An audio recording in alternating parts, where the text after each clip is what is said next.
محمد بن قاسم بڑی بےتابی سے اس لشکر کا انتظار کر رہا تھا۔ اس کی بےتابیوں کا یہ عالم تھا کہ بعض اوقات گھوڑے پر سوار ہوتا اور بصرہ سے آنے والے راستے پر دور تک چلا جاتا۔ ایک روز وہ اپنے کام میں مصروف تھا کہ اس کے کمرے کا دروازہ بڑی زور سے کھلا اور اس کے کانوں میں وہ آواز پڑی جس کے وہ انتظار میں بے چین اور بے قرار تھا۔ افق سے گرد اٹھ رہی ہے، اطلاع دینے والے نے کہا، خدا کی قسم یہ آندھی نہیں، گھوڑا تیار کرو۔ محمد بن قاسم نے حکم دیا اور دوڑتا ہوا باہر نکلا۔ وہ اچھل کر گھوڑے پر سوار ہوا اور اس نے ایڑی لگا دی۔ اس کا محافظ دستہ دستور کے مطابق اس کے پیچھے چلا گیا۔ اس طرح محمد بن قاسم نے بہت دور جا کر لشکر کا استقبال کیا۔ اب محمد بن قاسم اس لشکر کا سپہ سالار تھا۔ حجاج نے سندھ تک اپنی فوج کے ساتھ رابطہ قائم رکھنے کا یہ انتظام کیا تھا کہ مکران تک تھوڑے تھوڑے فاصلے پر چوکیاں قائم کر دی گئی تھیں جن میں تیز رفتار گھوڑے اور اونٹنیاں رکھ دی گئی تھیں۔ یہ آنے جانے والے قاصدوں کے لیے تھی تاکہ وہ انتہائی تیز رفتاری کے ساتھ ہر چوکی سے گھوڑا یا اونٹنی تبدیل کریں۔ بصرہ سے دیبل تک پیغام ایک ہفتے سے کم دنوں میں پہنچ جاتا تھا، جبکہ عام مسافروں کے لیے یہ مسافت کم از کم 1.5 ماہ کی تھی۔ حجاج نے محمد بن قاسم کو جو ہدایات بھیجی تھی ان میں ایک یہ تھی کہ ابن قاسم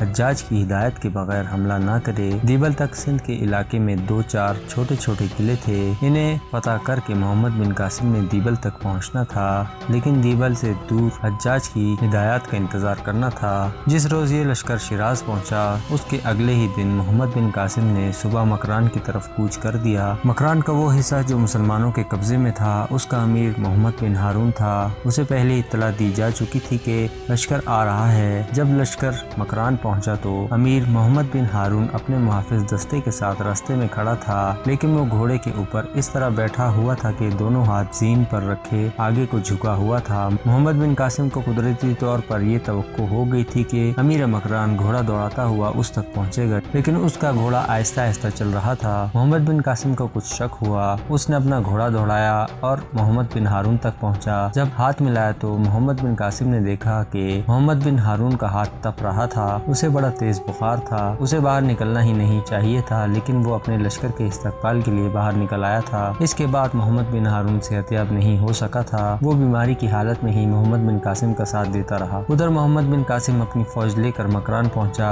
ادھر بحری جہاز اور بڑی بادبانی کشتیاں مکران کے ساحل پر آ گئیں۔ اس قدر سامان تھا جسے اتارنے کے لیے کئی دن درکار تھے۔ متعدد جہازوں سے اس خیال سے سامان نہ اتارا گیا کہ ان جہازوں کو دیبل تک لے جانا تھا۔ سامان کی چھانٹی اور تقسیم بھی بہت دنوں کا کام تھی۔ اتنے زیادہ جہاز، کشتیوں، ہزارہا اونٹوں اور گھوڑوں سے اتنی زیادہ فوج کو چھپایا نہیں جا سکتا تھا۔ یہ توقع ختم ہو چکی تھی کہ دشمن کو بے خبری میں جا دبوچیں گے۔ وہ 500-600 عرب جنہیں راجہ داہر نے مکران میں آباد کیا تھا کہیں دور نہیں تھے، وہ مکران کے ہی ایک علاقے میں موجود تھے۔ اس علاقے میں ہندو بھی رہتے تھے، لہٰذا یہ توقع نہیں رکھی جا سکتی تھی کہ راجہ داہر بے خبر رہے گا۔ وہ اپنی راجدھانی آرواڑ میں تھا اور اسے یہ خطرہ ہر وقت نظر آتا رہتا تھا کہ عرب سے مسلمان آئیں گے اور اب وہ زیادہ جنگی طاقت کے ساتھ آئیں گے۔ وہ چوکنا تھا اور اس نے دیبل میں مقیم اپنی فوج کو چوکس رکھا ہوا تھا۔ محمد بن قاسم اس علاقے میں اجنبی تھا، اس علاقے سے وہ واقف نہیں تھا۔ ریگزار ہونے کی وجہ سے کچھ اپنائیت سی نظر آتی تھی۔ عرب کے گھوڑے اور اونٹ ریتلی زمین کے عادی تھے، لیکن اس علاقے سے واقفیت ضروری تھی۔ رات کے وقت محمد بن قاسم مکران کے امیر محمد بن ہارون کے پاس بیٹھا سندھ کا نقشہ دیکھ رہا تھا۔ امیر مکران اسے اہم مقامات اور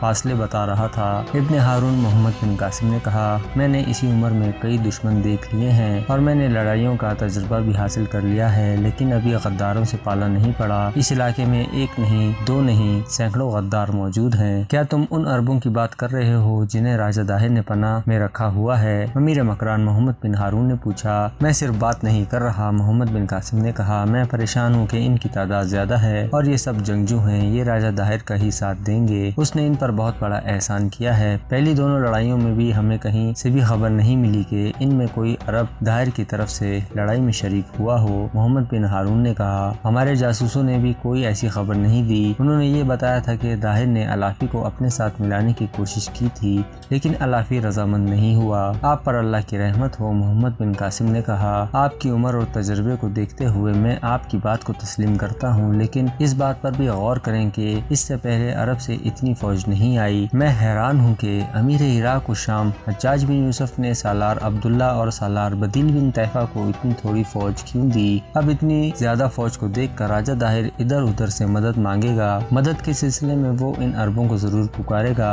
اور انہیں کسی نہ کسی طرح رضامند کر لے گا کہ وہ اس کی مدد کو آئیں۔ کیا ہم علافیوں کو راجہ داہر سے دور رکھنے کی کوشش کر سکتے ہیں؟ امیر مکران نے کہا، وہ اس کی ایک لڑائی لڑ چکے ہیں۔ ایک بڑا طاقتور راجہ داہر کا دشمن تھا جس نے اس پر حملہ کر دیا تھا۔ اگر ہمارے یہ عرب بھائی اس کی مدد کو نہ پہنچتے تو ہمارے بحری مسافروں کو لوٹنے اور قید کرنے کے لیے داہر موجود ہی نہ ہوتا۔ کیا تم پسند کرو کہ محمد حارث علافی کو یہاں بلایا جائے؟ کیا اسے بلایا جا سکتا ہے؟ محمد بن قاسم نے پوچھا۔ بلانے پر شاید نہ آئے، محمد بن ہارون نے کہا۔ میں اسے خفیہ طور پر پیغام بھجوا سکتا ہوں اور ایک جگہ بتا سکتا ہوں جہاں ہم دونوں چلے جائیں گے، یا تم اکیلے چلے جانا اور اس کے ساتھ بات کر لینا۔ میں تو وہاں تک جانے کے لیے تیار ہوں جہاں وہ رہتا ہے، محمد بن قاسم نے کہا۔ نہیں ابن قاسم، محمد بن ہارون نے کہا، تم بڑی جرات والے جنگجو اور بڑے سالار ہو سکتے ہو، لیکن اپنے جس بھائی کے دل میں دشمنی ہو اس کے متعلق یہ اندازہ نہیں کر سکتے کہ کس وقت وہ کیا کر بیٹھے گا۔ اسے ایسی جگہ بلانے کی کوشش کریں گے جو نہ ہماری ہو اور نہ اس کی ہو۔ امیر مکران نے اپنے ایک آدمی کو بلایا۔ محمد بن ہارون نے اس آدمی سے کہا، یہ کام تو ہی کر سکتا ہے۔ بنو اسامہ کے سردار حارث علافی کو ایک پیغام دینا ہے۔ پیغام دینا تو کوئی مشکل نہیں، اصل کام یہ ہے کہ اسے ایک جگہ بلانا ہے۔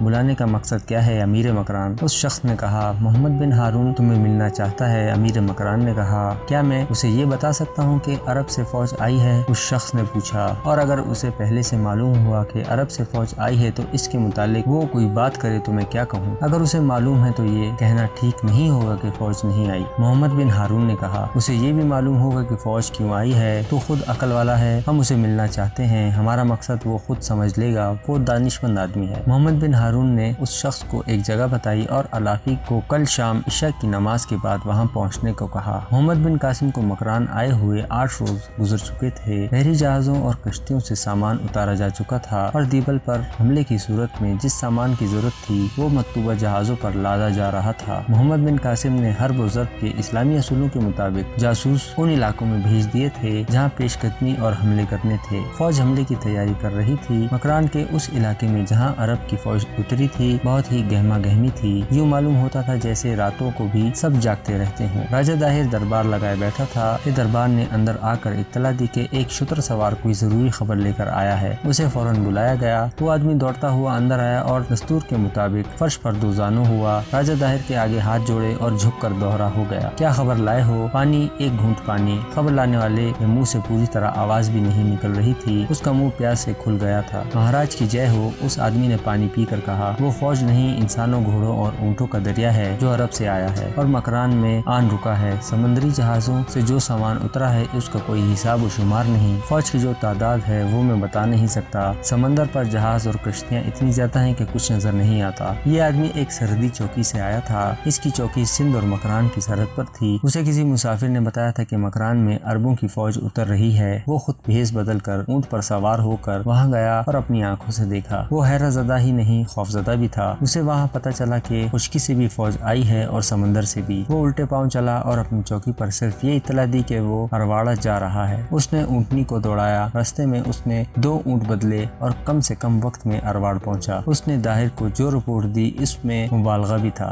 راجہ داہر نے دربار برخاست کیا اور اپنے فوجی اور دیگر مشیروں کو بلایا، جن میں اس کا دانشمند وزیر بدہیمن خاص طور پر قابل ذکر ہے۔ داہر نے انہیں بتایا کہ عرب ایک بار پھر حملے کے لیے آئے ہیں۔ اسے جو تفصیلات معلوم ہوئی تھی وہ اس نے انہیں بتائیں۔ ہمارے ہاتھوں 2 سالار مروا کر اور 2 شکستیں کھا کر ان عربوں کو ہماری طاقت کا اندازہ ہوا ہے۔ راجہ داہر نے اپنے مشیروں وغیرہ سے کہا، اس لیے اب یہ زیادہ فوج اور زیادہ سامان لے کر آئے ہیں۔ ان کا دماغ خراب ہو گیا ہے، انہیں موت بار بار یہاں لے آتی ہے۔ اب ایک بڑی فوج کو بازی پر لگانے کے لیے آئے ہیں، یہ بازی بھی ہم جیت لیں گے۔ تم سب کیا مشورہ دیتے ہو؟ اس کے فوجی مشیروں اور سرداروں نے جو مشورے دیے ان میں ٹھوس مشورے کم تھے اور ویسی ڈینگیں زیادہ تھیں جیسی داہر نے ماری تھی۔ انہیں ایک احساس تو یہ تھا کہ لڑنا ہے، لیکن اس کے ساتھ ہی یہ احساس بھی تھا کہ اپنے راجہ کی خوشنودی کی خاطر اس کی ہاں میں ہاں ملانی ہے۔ اس کا صرف ایک وزیر بدہیمن تھا جو سوچ میں ڈوبا ہوا تھا۔ جب سب باری باری بول چکے تو بدہیمن بولا، میدان جنگ میں تلوار چلا کرتی ہے، تکبر نہیں۔ بدہیمن نے کہا، مہاراج جہاں تیر اڑا کرتے ہیں وہاں تکبر کی اڑان ختم ہو جاتی ہے۔ ہرکل نے بھی مسلمانوں کو کمزور سمجھا تھا اور عرب کے مسلمانوں نے اسے گھوڑے تلے کچل دیا۔ یہ کوئی قصہ یا کہانی نہیں، مسلمانوں نے اتنی بڑی دو طاقتوں کا نام و نشان تک مٹا دیا ہے۔ ہاں، راجہ طاہر نے کہا، اس میں کوئی شک نہیں، مسلمانوں نے ہندوستان کے ہاتھیوں کو بھی بھگا دیا تھا۔ کیا نام تھا اس جنگ کا؟ قادسیہ۔ وزیر بدہیمن نے کہا، یہ مسلمان انہی کی اولاد ہیں، یہ ہماری فوج کو بھی بھگا سکتے ہیں۔ اب اگر وہ زیادہ فوج لائے ہیں تو اس فوج کا کماندار بھی زیادہ تجربے کار ہوگا۔ ہو سکتا ہے حجاج بن یوسف خود کماندار ہو،